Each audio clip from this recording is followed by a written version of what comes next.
Channel open. Welcome back to WeeklyTrek, a proud member of the Tricorder Transmissions podcast network. I am your host, Alex Perry. What's today's date? The date. Today's show was recorded on May 2nd, 2020, and is current through Star Trek Picard Season 1, so beware of spoilers. All right, let's get into the show. Good day, Voyager, and welcome to A Briefing with Neelix. It's a catchy title, isn't it? WeeklyTrek is a 30-minute news show covering the biggest stories from the Star Trek franchise.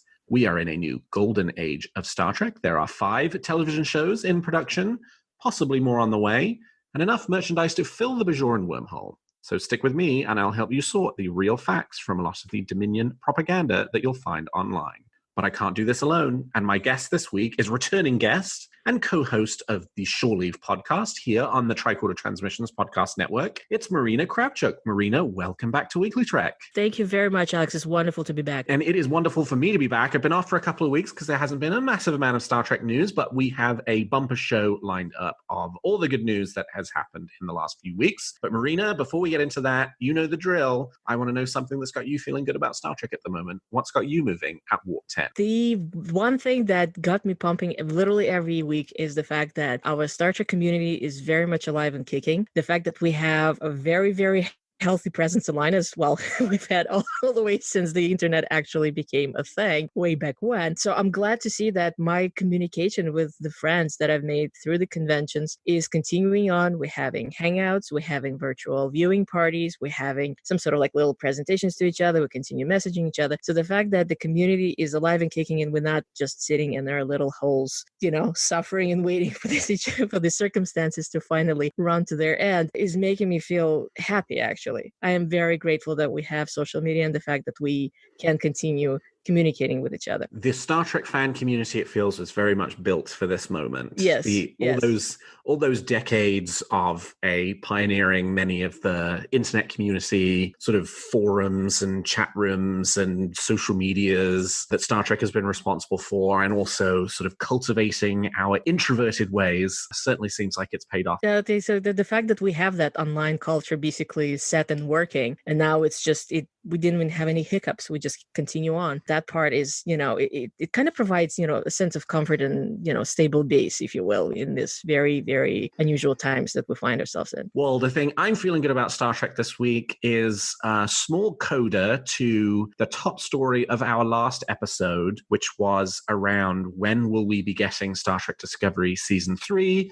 All these questions around how much post-production could take place at home. And I think maybe a glimmer of hope that Star Trek Discovery Season 3 might not need to wait all the way until after lockdown orders have been lifted in California. So we were talking in the last episode about what I thought the big challenge was going to be for Star Trek Discovery Season 3 post-production, which was less about the editing, less about the visual effects, and more around the music, where, in many cases, Star Trek shows certainly are filmed with large orchestras all in one place, all at the same time. And I had said I was not certain that they would be able to come up with a workaround for that. Well, it does seem like Hollywood, we don't know that they're doing this for Star Trek for sure, but Jeff Russo, for one of his other shows, has been doing the sort of method where each of the musicians records their piece individually and then you sort of stitch it together in editing. I guess they've sort of nicknamed it the jigsaw method. There was an article in Variety about a week ago that was talking about how shows were managing to figure this out. And so fingers crossed, maybe that means they can do the same thing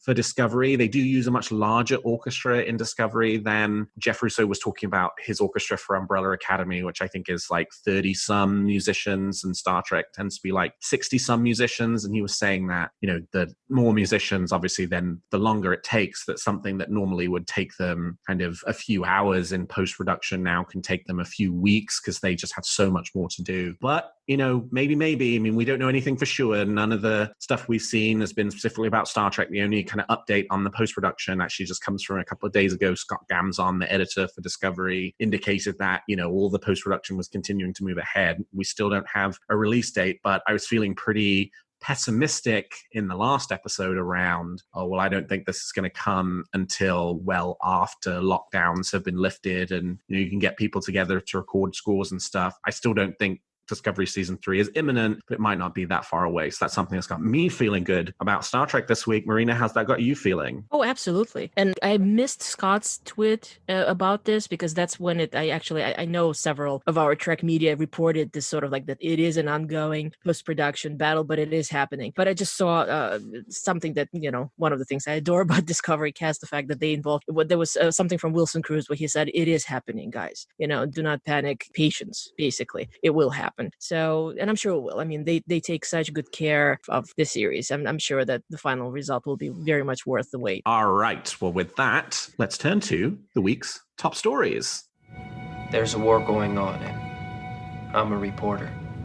So our top story this week is an interview about Star Trek Picard with LeVar Burton, in which he indicated that he was in conversations with the producers for Star Trek Picard about an appearance in the second season as Geordi LaForge. So he was doing an interview with Entertainment Tonight, a socially distanced remote interview, and they were sort of asking him questions. He's been doing these nightly short videos where he's been reading stories, and I think a lot of people, particularly people with young kids, have been using those as a way of engaging their children. He's basically been reading bedtime stories. So he was sort of talking about that, and naturally the conversation shifted to Star Trek. And even though in the wake of this interview there were a number of breathless headlines that said that LeVar Burton confirms he was appearing in Star Trek Picard, it's not quite that sort of level of confirmation, but he definitely did, despite initial caginess, confirm that he definitely was in conversation with the producers about an appearance in the second season.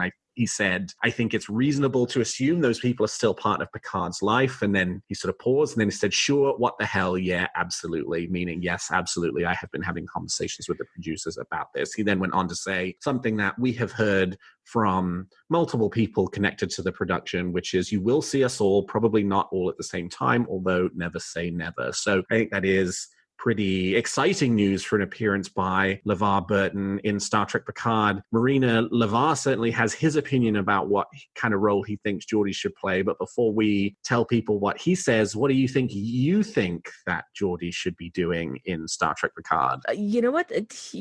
Well, I'm going to reveal that. I mean, he was talking about, bringing the knowledge to future generations. So I'm assuming he's talking about probably teaching. But I was actually imagining that he might still be doing his thing. He's an engineer to the core. So one way or another, perhaps he's still inventing something. Perhaps he's working in Starfleet R&D, somewhere in the higher up offices, something like that. So that's kind of my own, if you will, headcanon about what Geordi might be doing at that time, even though he's still also up there, in age, if we think about it. Nevertheless, I still think that he's an engineer. You don't want to go the all good things route and have him be a novelist? Yeah, that felt a little bit odd. Although it's life. I mean, people can suddenly change. If I can just swing to a different series, we know in the end game, Tom Paris is a writer. He writes for holo novels. That kind of made sense, seeing that we've had deep involvement with holodeck programs during Voyager. In Geordi's case, it's a little bit more of a swing, kind of like, well, I would never think that he would suddenly be, on a literary angle like that. So no, I still feel like he can't just drop engineering altogether. It's too much part of his nature. But whenever he appears, if he does, we shall see. There is more to come, obviously, on Star Trek Picard Season 2. They are furiously writing away. We don't know anything about when the show can be expected to return to production for filming of Season 2. Obviously, I think those plans are very much in the air as a result of the COVID-19 pandemic. But as soon as they can get everybody back in front of the camera, they will. And maybe ultimately it will turn out to be a good thing that they had even more time to work on the scripts and the story for Season 2 and maybe even Season 3, since if you cast your mind back to the renewal of Picard for Season 2, there was a discussion, particularly in the Hollywood Reporter, about how it had also received a soft pickup for Season 3 as well to allow them to film both back to back. I wonder if that will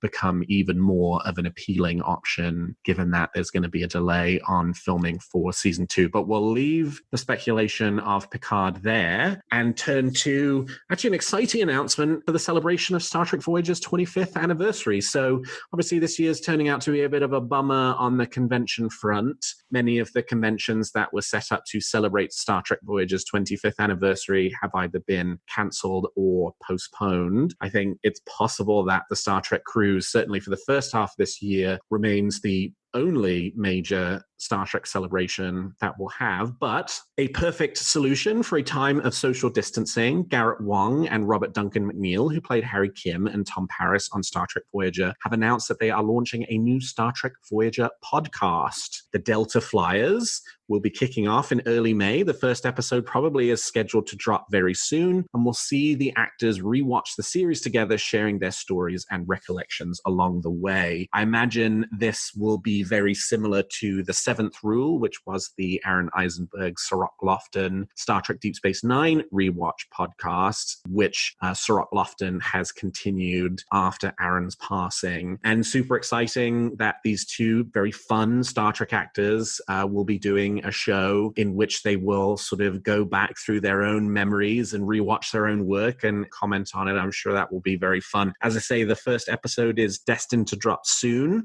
And the show already has a Patreon that you can sign up to that has various levels of support you can provide for additional behind-the-scenes stuff, bonus content, and also access to the two actors. I think at the highest level, you get something like a 30-minute one-on-one with the two actors.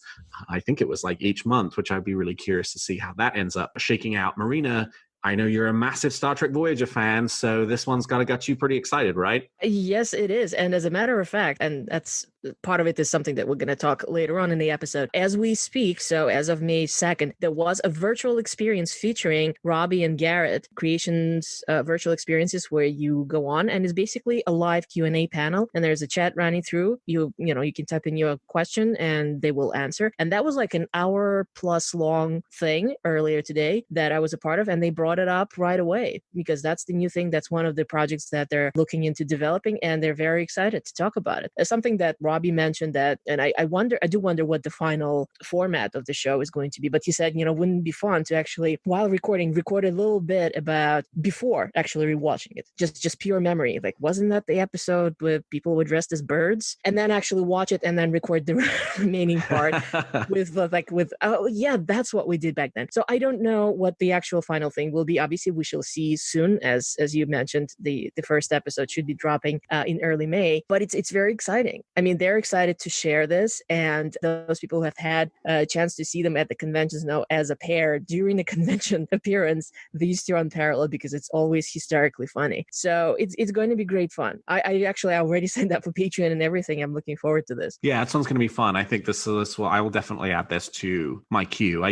You're totally right. The chemistry between the two actors, anytime I've seen them, has been really good. So this should be a good one. Yeah. In merchandise news, FanSets, who just keep pumping out new product, even during the midst of the coronavirus pandemic, did a very exciting announcement this week that was a bit of a departure from some of their previous work. So FanSets have produced a line of the smaller size Star Trek Picard pins. They've done a small version of the Combadge. They've done a small version of the Visitor's Badge. They've done the Picard family crest, which was full size because it was only a very small pin on the show itself. But this week, they launched and then immediately sold out of their first run of a full-size Star Trek Picard Combadge. So this is more or less a full-size badge. It's about 3 inches long rather than the smaller version that was already on sale, which was, I think, less than an inch long. So this is more like, what the sort of show prop would have been. It is important to say, though, this is not a prop replica or a cosplay accessory. So it's got the standard pin back. It's not a magnet. It's 2 pin clutches. It's also missing some of the detail you would hope for in a true prop replica.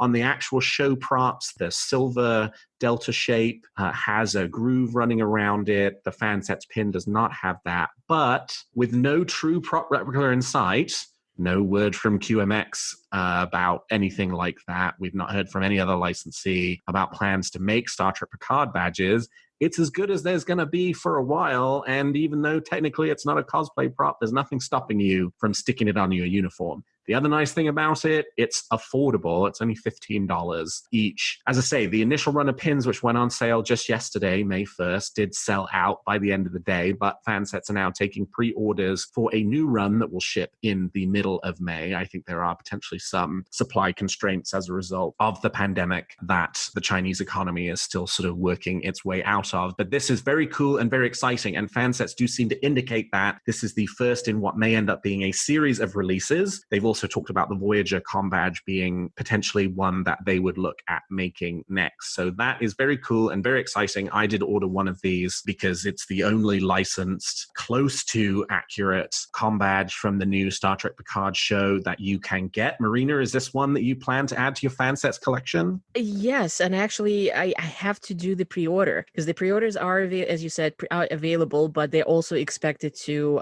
basically sell out whatever that additional portion that's going to be. So I have to do that because I missed out. I was like, oh, great. It went, I shared a tweet about it. I'm like, great. It went on sale. I have to do that. And then later in the day, big picture with red letters saying sold out. I'm like, wow.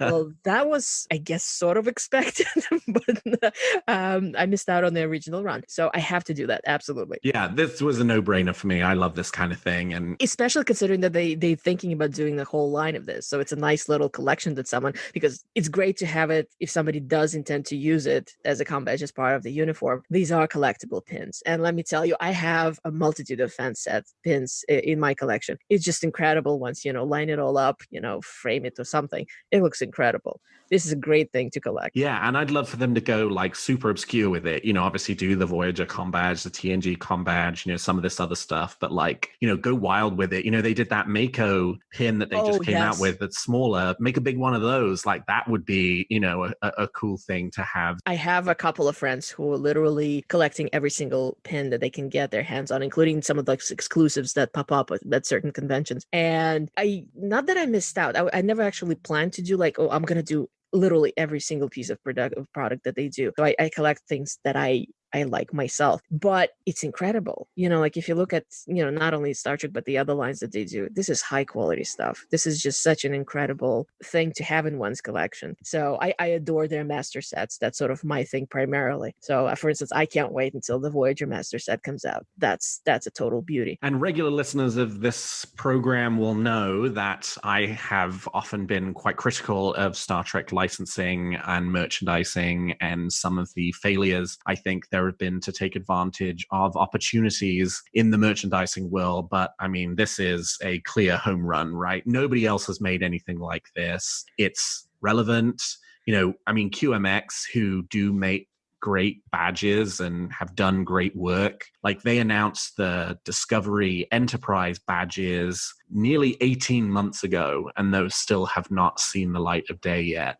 So even if they announced a Star Trek Picard badge tomorrow that was sort of 100% accurate in terms of the details, who knows how long it would be until something like that came to market. For a licensee to have been able to develop and ship this product within 2 months of the end of the first season is a credit to them, and they will accrue benefits from it because, it's the new hot thing and people want stuff and they're providing that stuff. They're one of the few companies that seems to manage to consistently be able to provide good product to the fans who want it. So kudos to FanSets for that.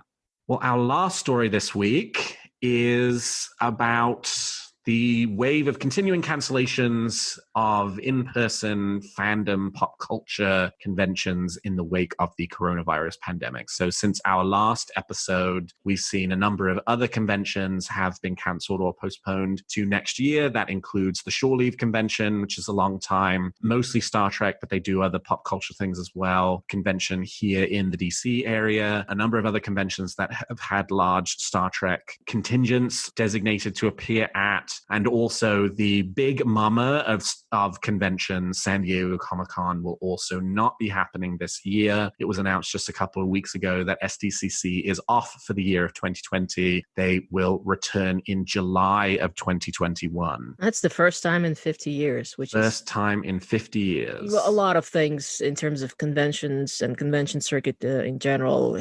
Basically, it's, we're hitting unprecedented things happening where it's a bummer and an unfortunate result of the current circumstances, but that's what this is. And yes, of course, the fact that San Diego's canceled, of course, does not bode well for any of the summer conventions at this point. Before we get to that, though, Marina, obviously SDCC is that's the big place where companies make all their announcements for the year, right? That's the premier industry event, with, I suppose, in terms of its importance, New York Comic Con being second. But yeah, pretty much every big announcement, regardless of announcement of what, is it movies, series, new products, toys, etc. So yeah, San Diego is the one that everybody looks up to. So what do you think is going to happen? Do you think studios are still going to make the announcements without San Diego Comic-Con happening? Or do you think, given everything that's going on, that just seems to have hit pause on so many people's plans for movie releases and TV shows and releasing things, that we're just going to go, it's not like there's going to be a bunch of new announcements in July, that they're just going to hold on to those until they do have an opportunity to announce them? I suspect, we're just fans, let's face it. We're just contemplating the possibilities. Whatever big thing that possibly would have been announced, and this is not just Trek specific, just whatever that was coming in San Diego, I feel that if it's something that they already know internally, that where the schedules got pushed, but they can still say, okay, this is what we're planning to release, it might just go out online. We'll just hear about it as that, and here's a bunch of big news for everyone. And the things that, I don't know, 5-10 years in the future, but it would be some sort of presentation in San Diego, they might sit on it until the next year when things clear up and we get the big panels and everything else as normal. So at this point, there probably will be something middle of the summer, but it wouldn't be obviously accompanied by the huge hoopla that San Diego normally generates as a physical convention. Well, and in addition to those big questions, because, I think you probably would have placed, it was not a sure thing, but I think you probably could have placed a decent bet on there being a new Star Trek show announcement at this year's San Diego Comic-Con. Oh, yeah, quite possible. But the big question, I think, for a lot of Star Trek fans is Star Trek Las Vegas by Creation Entertainment, scheduled for only 2 weeks after San Diego Comic-Con, which is now canceled. Creation Entertainment did announce, I think, a week ago that they were putting new ticket categories on sale for Star Trek Las Vegas in what, in my opinion, was a chillingly tone-deaf email that did not really take much recognition of the current circumstances. But, there's been a lot of conversation online around how, these convention organizers are sort of between a rock and a hard place, because they sort of have to kind of go through the motions to get within a certain time frame in which they can then claim on their insurance to be able to get out of their contracts and not have to, pay large penalties for having canceled prematurely. But as our sort of convention maven for the Tricorder Transmissions Podcast Network, what do you think is going to happen? Are we going to have STLV this year or not? I'm hopelessly hopeful. I am hoping for postponement, at least the rate things are going right now. I don't see how midsummer conventions can happen. So best case, it's postponed.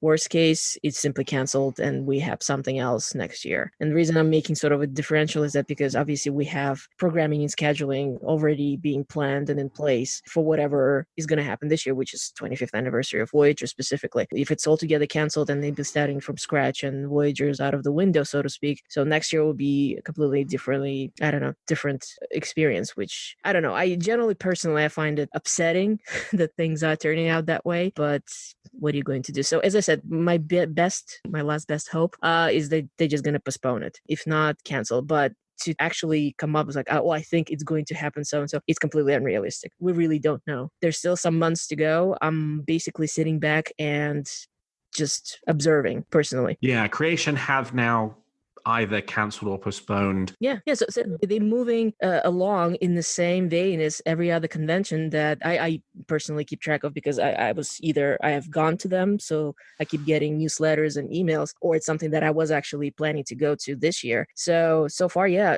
all the conventions that I did plan to go to March, April, June, I didn't have anything in May. So far, everything either canceled altogether or postponed until much later in the year. Yeah. And actually two events did say, sorry, we're not doing this 2020. We'll see you in 2021. So far, as far as, supernatural stuff, Vampire Diaries, whatever other franchises that Creation covers, they basically doing exactly the same thing. Right. Yeah. I think they're up to everything through early July is now either canceled or postponed. And I think there's maybe only one other show before STLV and for one of their other franchises that they've not made an announcement for yet. So presumably, if they just canceled today, everything through the end of June, then we may hear about STLV probably in the next 3-4 weeks. Yeah. About whether it's going to happen or not. Yeah. Yeah, it'll be a massive bummer if it doesn't happen. This was going to be my 10th consecutive STLV, and I really, want to go. Just tough to see how you could hold an event like that with everything going on.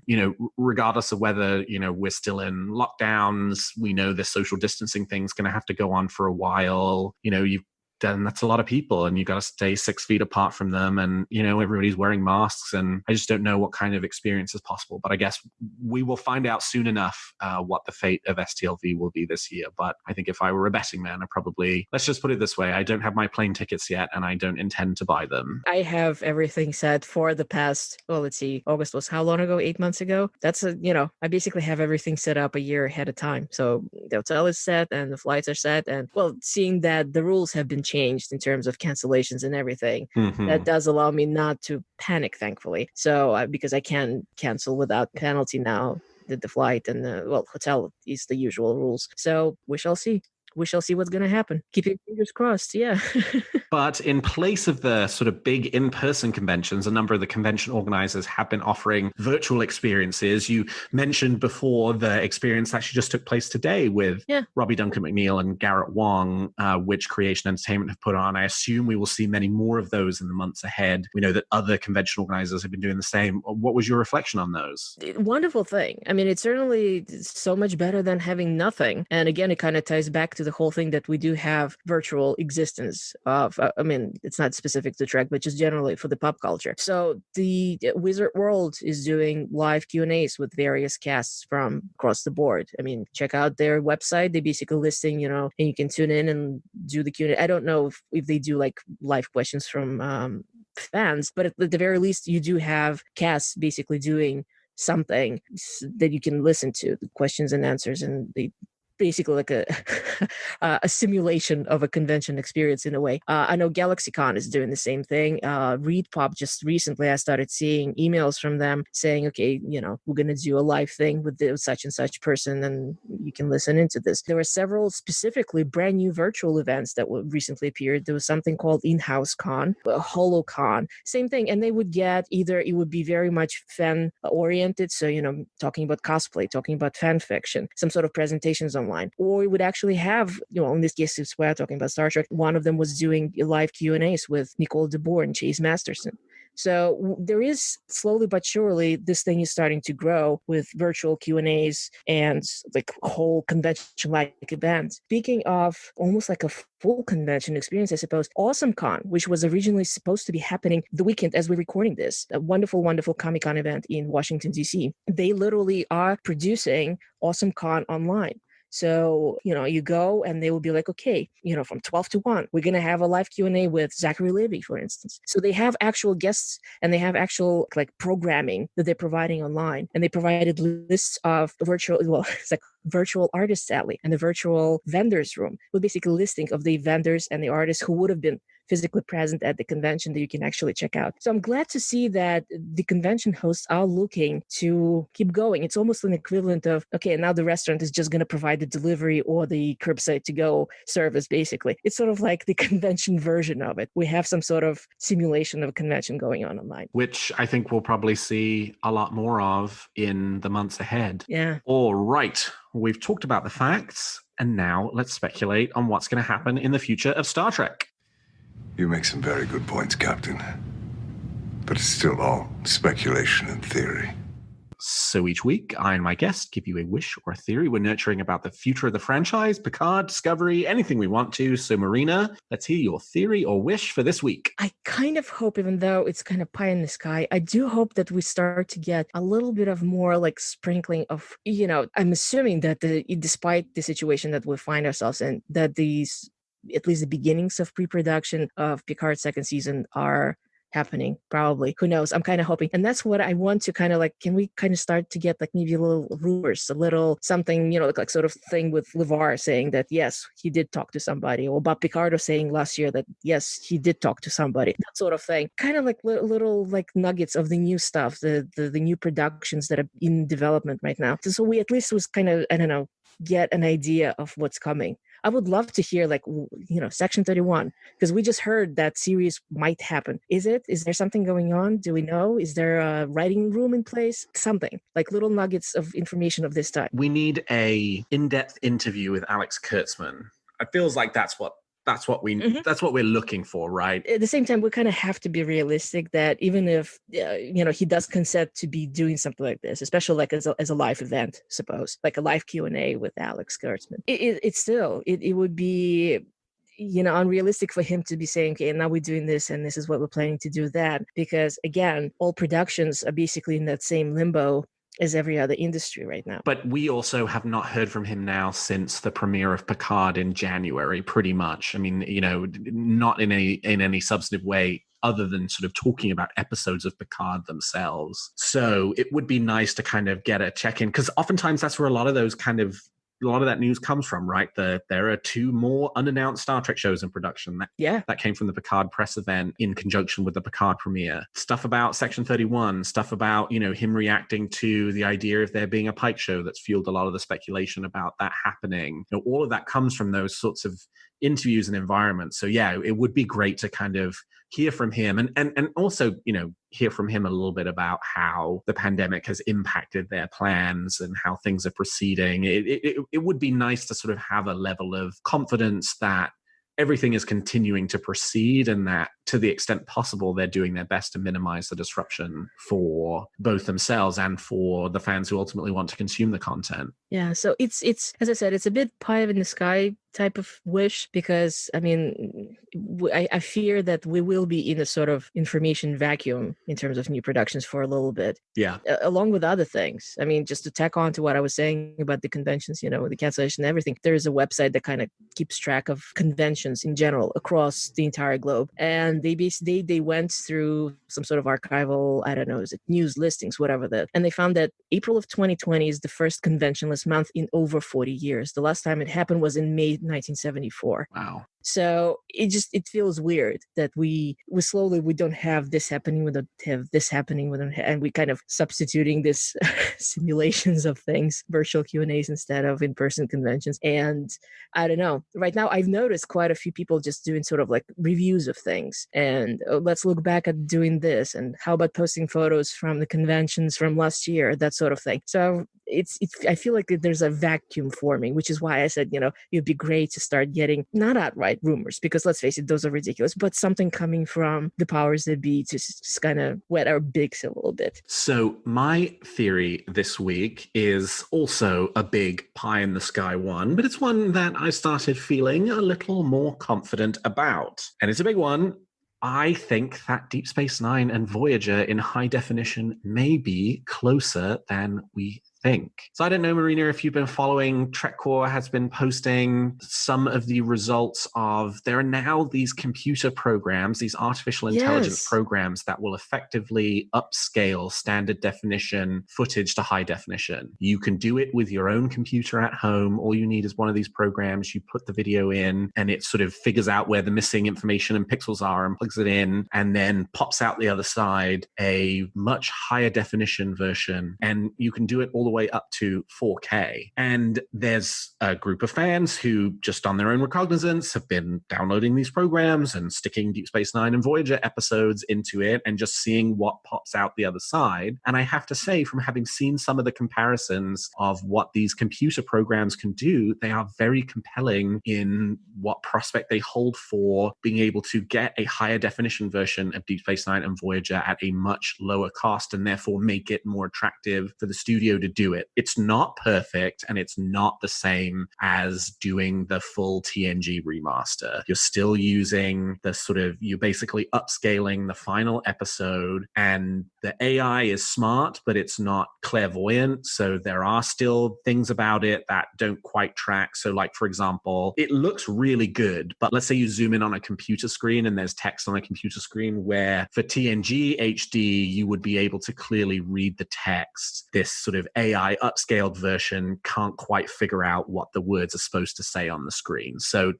that doesn't quite render properly. But given the scale of the challenge to get Deep Space Nine and Voyager in high definition in the way that we got Next Generation in high def. It just doesn't seem possible. Something like this really is. I mean, to the extent that you can create your own DS9 and Voyager in high definition today if you wanted to. And there are fans who are doing so. And so I think given that this kind of technology is out there and people are using it on their own, for their own enjoyment, strikes me that it would not cost CBS too much money or be too difficult for them to do something like this themselves to at least improve the streaming quality of those two shows for what's available on Netflix and Amazon Prime, so that it at least gets closer to being a true high definition experience.